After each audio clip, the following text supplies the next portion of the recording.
On behalf of DS4SI, the Design Studio for Social Intervention, where we are, I'd like to welcome all of you. I'm so glad you could make it. My name is Lori Lobenstein. I'm a co-founder of DS4SI, along with Kenny Bailey, who sends his warm regards from Brazil. He couldn't quite make it back.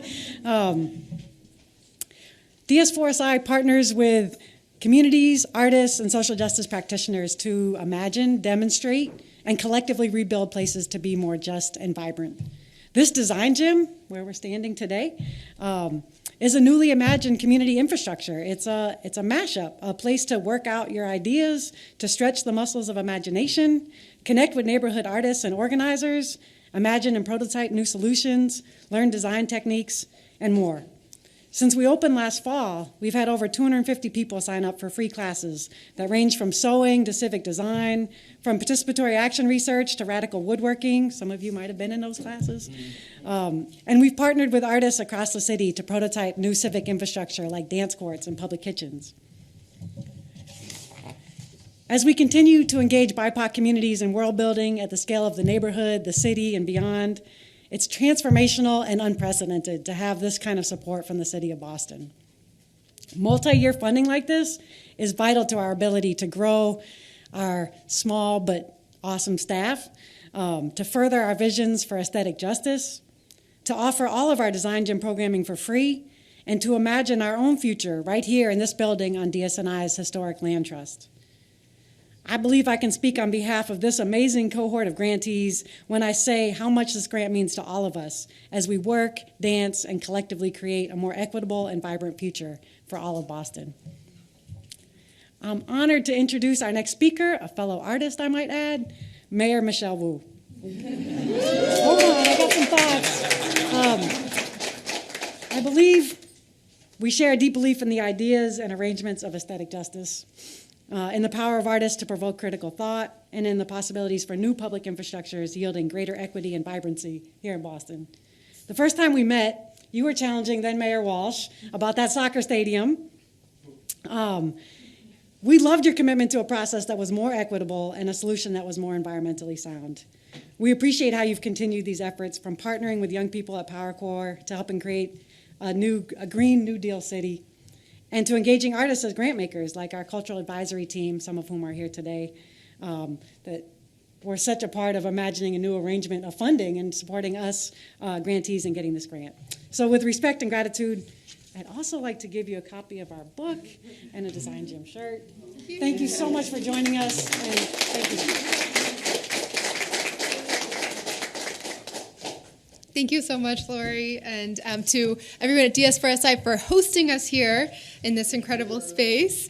I was thinking back actually to we were in like a windowless conference, very small conference room around a table, and it was such a contrast because we were talking about how in this moment that the city has, and we're often confronted with this as a city that is so historic, where things often feel like, well, they've just always been around forever or been done this way forever, and yet you feel how much energy and yearning and need there is for something to be different, that these moments pop up where you can do something a little differently, and how do you do it in a way that then lays the foundation for more and more and community building on top of it. And having that conversation where we couldn't even look outside and see the sun, to being here and a journey where we can invite in the whole world to see the great work that you all do and how absolutely fundamental of infrastructure you're all providing.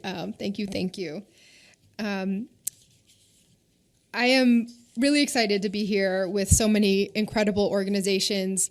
I know many of us feel like we go way back because these are truly groups and institutions that have been changing the city of Boston for a long time, often scraping by, right, relying on their own genius and ingenuity and stretching every dollar 10, 20, 100 times to be able to make it work, every pay cycle to make sure that the staff can be taken care of while also giving so much to help community members.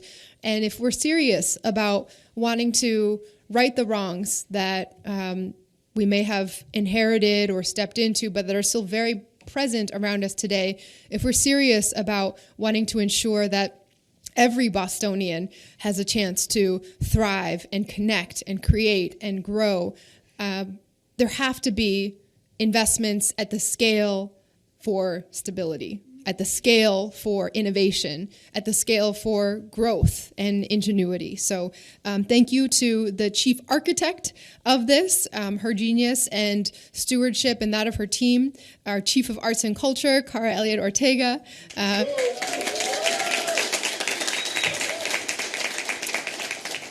who was insistent that if we were going to do something in the arts with the opportunity we had with once-in-a-generation federal recovery funds, that it shouldn't be, the urge can be in politics, okay, how many ribbons can we cut with this, and we're going to do it all, and then it just evaporates into the air, right? But to say instead, we're going to be so intentional about making sure that the impact is long-lasting because we're investing in organizations that will forever leave a mark and keep the work and momentum rolling. Thank you also to the same cabinet working with Cara, the Director of Grants and Programs, Samantha Rose Hale, Digital Media Manager, Morgan Clark. Morgan Clark, the Digital Media Manager, who makes sure that if it pick or it didn't happen, so we're very grateful for all of their work. And our senior advisor on community safety, Dr. Isaac Yablo, who's been an incredible thought partner on so many issues. And I also just want to shout out our cultural advisory team, an incredible group of leaders that Cara and her team convened, who played an integral role throughout this process, helping organizations complete the applications and profiles and review the submissions, interviews, and really just making sure that we were holding ourselves accountable to a process that would model what we wanted to see. So thank you to all of the cultural advisory members. So we established this cultural investment grant earlier in the year as part of a broader commitment to addressing the devastating impact that the pandemic has had on our arts and culture community. And so the grant is designed to help grow and sustain arts and cultural organizations that have a clear vision for creating a more imaginative, more just, and more equitable Boston. It is the city's largest ever investment of this kind. And today we're here to celebrate the 11 amazing organizations who are receiving funding to help stabilize, build roots, and strengthen their programming in community, while also creating opportunities for them to expand and dream and share their mission and magic with neighborhoods across our city. So we'll be hearing from a few of them in a bit, but I just want to quickly highlight at a high level that the list of recipients we're celebrating here today includes community-run art co-ops, artists who are queer, trans, two-spirit, Black, brown, indigenous, Asian, Latina, and disabled, organizations dedicated to affecting social change through a variety of media, multilingual arts educators, creative entrepreneurs, centers that are the first of their kind in their neighborhood, and others that have been around for decades, fighting to preserve their cultural roots and celebrate their heritage by sharing their beauty with our residents.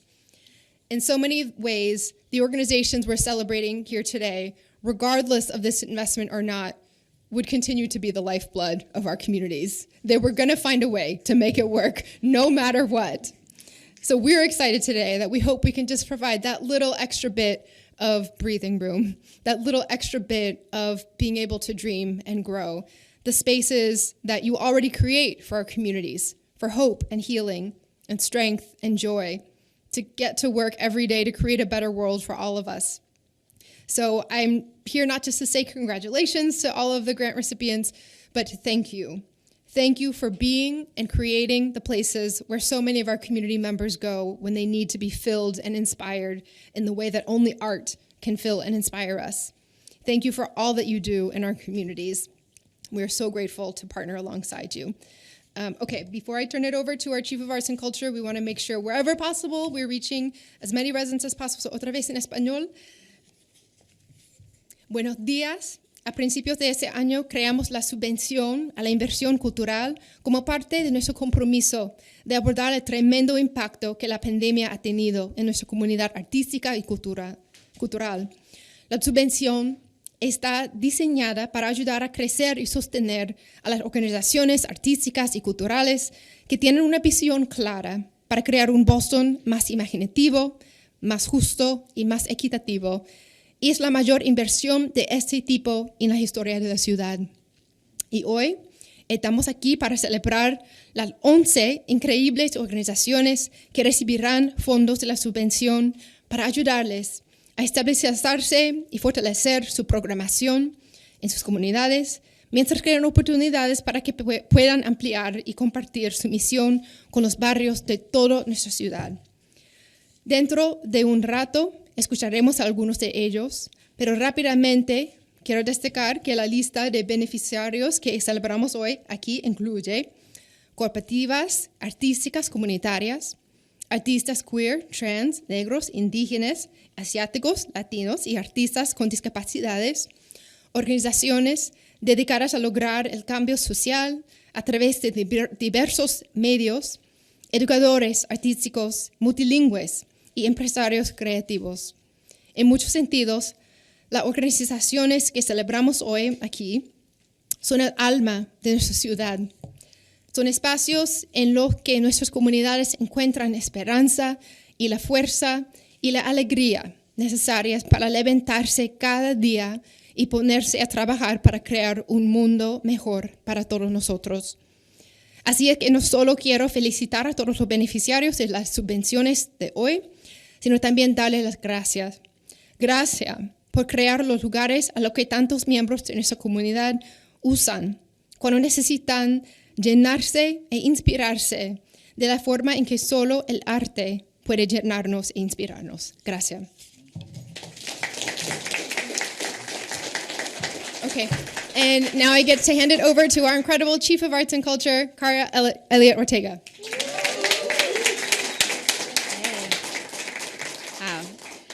Thank you so much, Mayor, and I just love hearing all of that again in Spanish. I know many of us do. My name is Cara Elliott Ortega. I'm the Chief of Arts and Culture for the City of Boston. I'm so excited to be here and really thrilled just to see everyone who's in this room in the same place doing such amazing work around the city in arts, and just so excited that we get to do this together as a community over the next few years. The Mayor's Office of Arts and Culture is a team at City Hall dedicated to supporting a vibrant and creative Boston where everyone can access and participate in the arts. We believe that everyone is creative and that creativity is an essential part of a thriving and healthy community. And I just want to start right off by actually formally announcing all of the grantees who are in the room with us today. We've been so honored to work with them throughout this process. And again, just amazing that we get to do this in partnership over the next few years. So I'm just going to read through them all now and give them all their due. The first is Beat the Odds.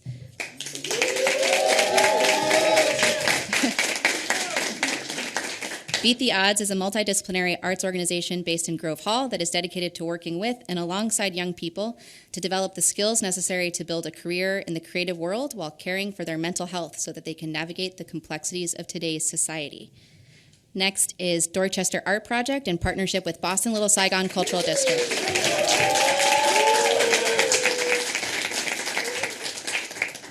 This is a collaboration between two organizations that are working to develop a mixed-use community, cultural, and arts services hub that is trauma-informed, BIPOC-centered, and dedicated to conserving and promoting the arts, cultures, and identities within the Dorchester community. And also, I need to plug that Little Saigon is having their night market this Saturday in Fields Corner if you want to go experience some of that in person.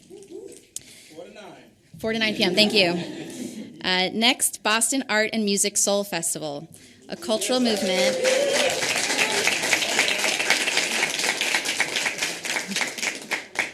A cultural movement led by Greater Boston Black and Brown artists, culture makers, and creative entrepreneurs who are on the front lines of racial equity, spatial justice, and economic empowerment, breaking down racial and social barriers to arts, music, and culture across Boston through education and entertainment, including the annual BAMS Fest, which I hope all of you were at just recently. Next, where we are now, Design Studio for Social Intervention. DS4SI is a creativity lab situated at the intersections of design thinking and practice, social justice and activism that designs and tests social interventions in and with communities for the improvement of civic society and everyday life. Next, we have the Theater Offensive.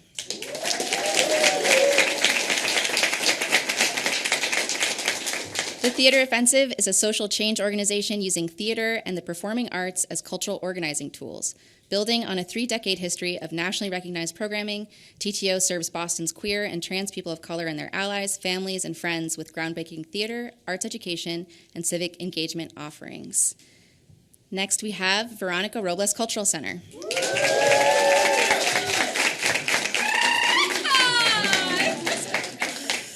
A community-based organization in East Boston that promotes Latino arts and culture as an engine for stronger communities and economic growth. The center's arts and culture programming is multi-purpose, multidisciplinary, culturally affirming, and bilingual. And following them, we have the Powell Arts Center at Boston Chinatown Neighborhood Center. An arts and cultural center in Chinatown that utilizes the arts, cultural programming, and creativity to support the health and well-being of individuals, families, and communities. Next, we have Cultural Equity Incubator. The CEI is a creative home for Boston's small and mid-sized organizations and collectives led by and for queer, trans, two-spirit, disabled, Black, Indigenous, and people of color arts communities that equitably shares space, governance, networks, and resources to support each other's creative efforts, shaping the cultural landscape while centering justice and joy. Next, we have a 3-way collaboration between That Child Got Talent, the Secret Society of Black Creatives, and Next Leadership Development Corporation.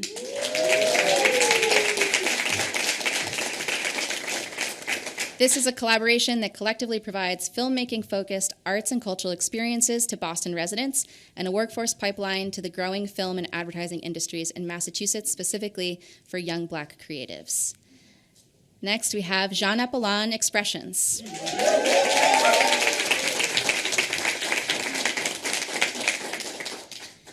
This is a contemporary dance company deeply rooted in Haitian folkloric culture that celebrates, nurtures, and empowers a global community through professional performances, teaching, and fostering healing and the joy of movement in people of all ages, abilities, and backgrounds to contribute to a socially just world. And then last and certainly not least, we have Hyde Square Task Force.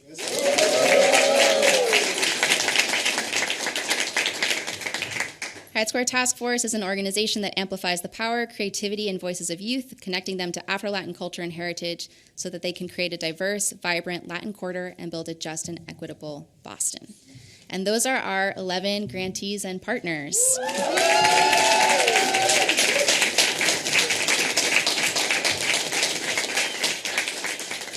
I couldn't be more thrilled to celebrate the work of all of these organizations and just all the individuals and communities behind all of these organizations and everything that they do for the city.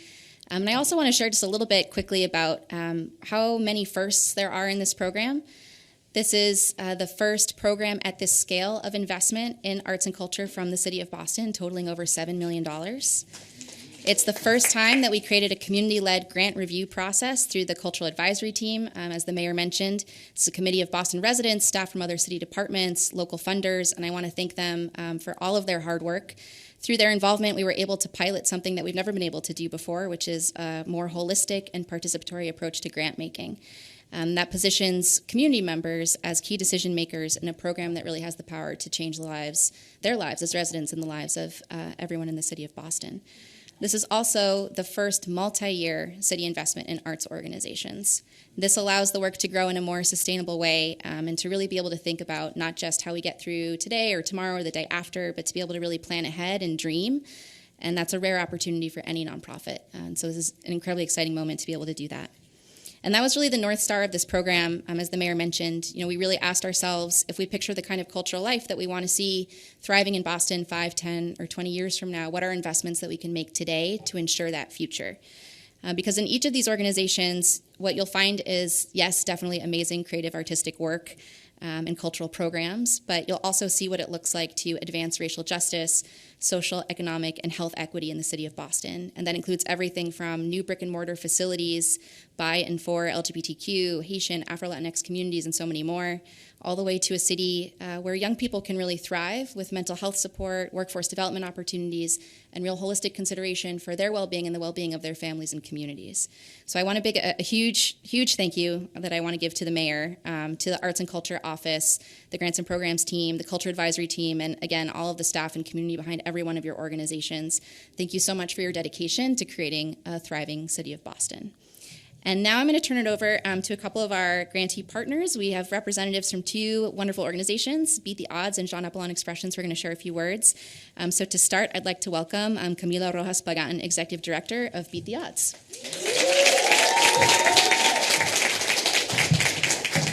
Hi, everybody. Don't mind my voice. It's the fire from Canada. My name is Camila Pagan. I am the Executive Director at Beat the Odds. I use the She Series, and I just want to say thank you first off to Mayor Wu and to the Office of Arts and Culture just for believing in our mission and investing in us.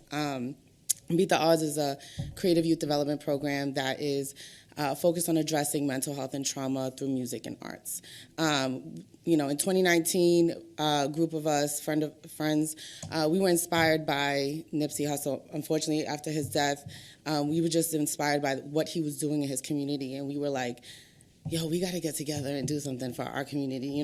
We were all, black and brown from Roxbury, Dorchester, and we just felt like we never had an outlet for art in our neighborhood. So we got together and we did it, and to see that 4 years later we're here and we're getting invested into and people are believing in our mission is just so humbling. So just thank you so much for that. Also, I want to say, for Beat the Odds, we have so much talent in Boston. There's so much talent here. There's so many youth who are creative and who just need outlets. But alongside that, we have so much oppression. We have so much systemic oppression, racism, trauma, generational trauma that just kind of holds our youth back. And so really Beat the Odds is to merge those two things together to peel off the layers of oppression so that our youth can feel empowered and feel like they can go out, advocate for themselves, and do what they love. And so that's to me, that's the best part to put it. And we can do this here in Roxbury and Dorchester and have a space where our kids can do that. So that's, I just want to say thank you for that. But I just want to say, last thing is thank you for investing in us. This is really going to help us grow, serve more youth, expand, and keep it going. So thank you all.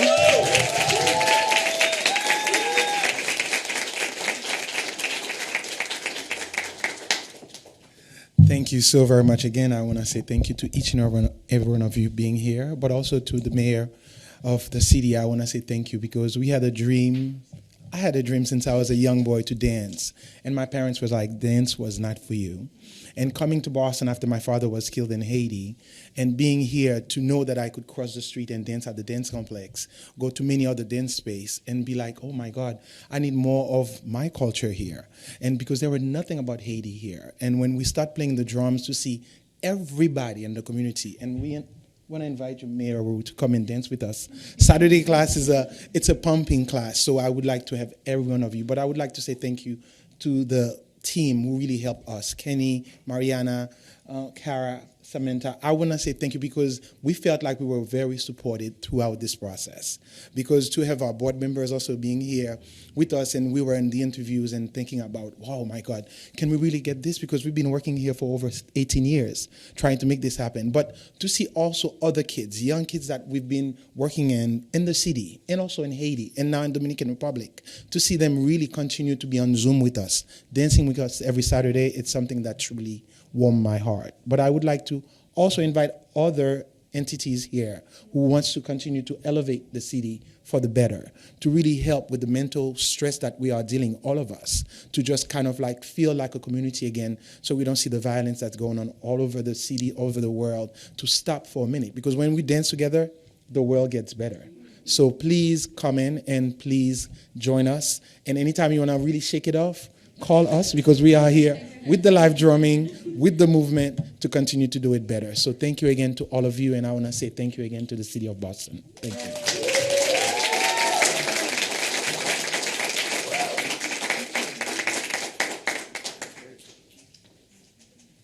Thank you so much to you both for sharing those words. I think now, Mayor, if you'd like to come back up. Let me see if there's... Let's see. I'm supposed to invite electeds to speak. But I don't see anyone here. I don't think we have anyone. Does anyone else want to share a word since we have a little extra time? Veronica does. Thank you. Well, I just want to take this opportunity to say that everything is possible when you work hard and you continue the work you are passionate about. Close your eyes. Imagine that you're crossing the border or you're having so much difficulty coming to this country, and then you stay for 2-3 months in a kind of a cage, and suddenly you came to East Boston and somebody invites you to participate at Veronica Robles Cultural Center dance classes for your children. You get there, you open the door, and you see a whole community that speaks your language, that dance with you, and you feel at home in a place so far away from home. You see your kids smiling, dancing your cultures, and eating your food. That's what we do at Veronica Robles Cultural Center. It's a place where people feel safe. We create, we share, we celebrate. At the same time, we provide these opportunities for those people to get paid for what they used to do back in their countries: art, music, television production. So thank you so much for allowing this Peruvian guy who is always there behind me, alongside, working really hard. Willie Lopez, my husband, partner, and supporter, and our daughter who is right now watching us from above, Kitia Lopez Robles, for making my heart, continue beating for my community. Thank you again for all this work. Gracias. Muchas gracias.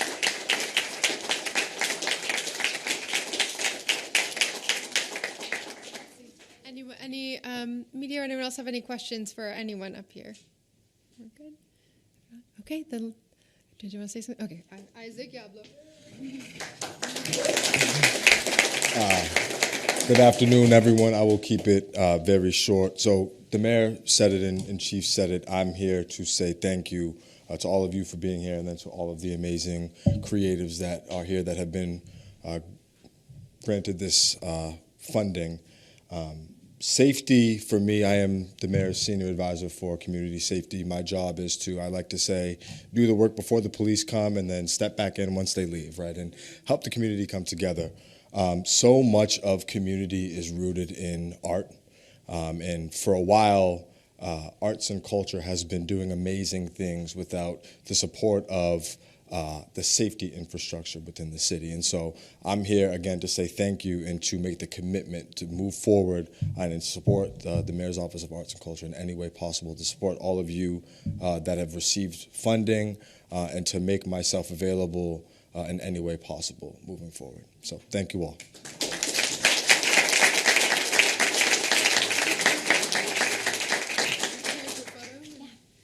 Great. Thank you, everyone, so much for being here to help us celebrate. We're going to stick around and do a group photo for grantee organizations. There's food provided by DS4SI. We can stay here for a little while. Thank you, Lori. And yeah, thank you again. We look forward to sharing more information about all the amazing work that these organizations do over the years to come. Thank you so much.